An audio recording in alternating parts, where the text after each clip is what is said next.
Mixing and mastering. What are they and why do you need them? Let's imagine you're a musician and you've recorded a song on your computer. It has drums, bass, two guitars, left and right, synthesizers, various sound effects, and vocals. And from an arrangement perspective, everything seems to sound fine. But when you play your song right after top chart hits, you realize that everything is a bit off in your version. You can't hear the kick drum because of the bass, the guitars are muffled, the sound effects are much louder than the music, and while you can sort of hear the vocals, you can't distinguish the lyrics. When you, yourself, try to increase the volume of a kick, the bass vanishes. You turn up the vocals, finally you can hear the words, but as a side effect you get that karaoke effect.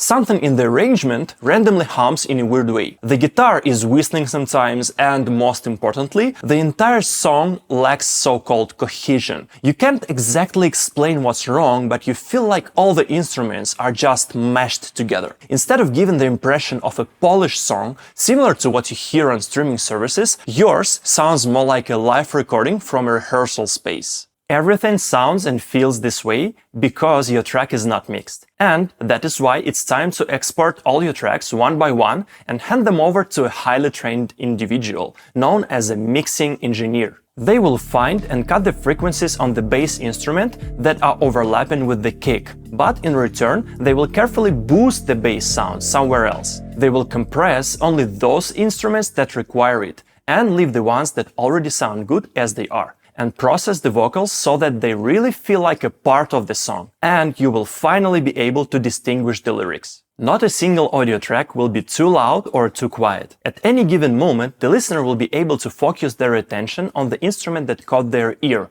and hear every single detail. A mixing engineer knows that a song isn't just a collection of instruments playing simultaneously. It's an imaginary stage performance, simulating the placement of virtual musicians across an invisible concert hall inside the listener's head. And if you haven't studied the theory behind this process and haven't spent years practicing mixing tracks, you most likely won't achieve anything relying on intuition alone. By the way, mixing is one of the few areas in music production where, to this day, there are almost no one-stop shop artificial intelligence solutions. I am personally not aware of any solutions to which you can feed several dozen tracks, press one button, and get a song ready for mastering 5 minutes later. There are far too many variables, way too many emotional revisions from clients like make it more punchy or the vocals feel flat. This profession demands deep empathy and, quite often, borderline mind reading. But wait, there's also something called mastering, right?